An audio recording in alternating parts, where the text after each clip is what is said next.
Bongo come true. Yeah.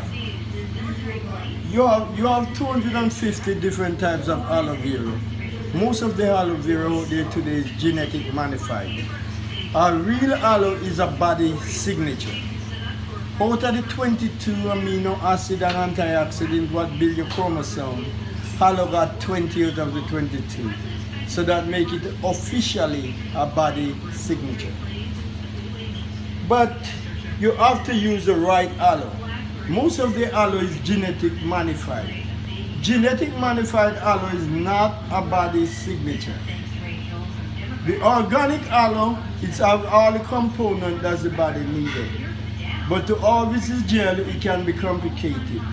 To harvest the gel, you go like this. You take a knife and you run it straight down on one of the side.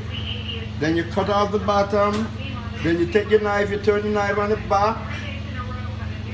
And you run it straight down by the right side.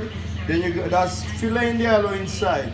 Then you go to the left side and you run it straight down. That means you fill the aloe inside of the skin.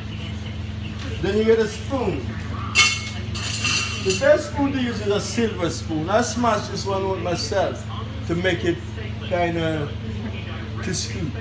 You put it right in the middle and you pull it straight down. Straight down. Then you take the spoon and you rotate it up to the right side, all the way up. Then you rotate it down to the left side. You get all the gel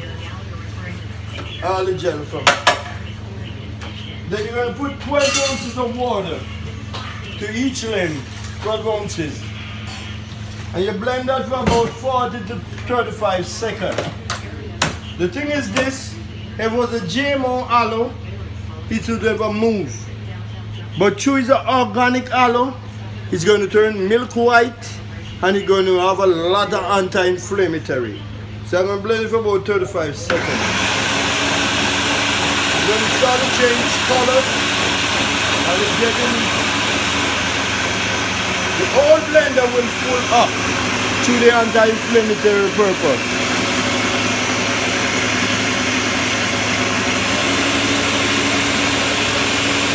The anti-inflammatory is expanding.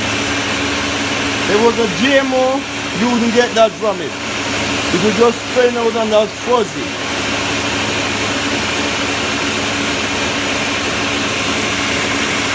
So right now,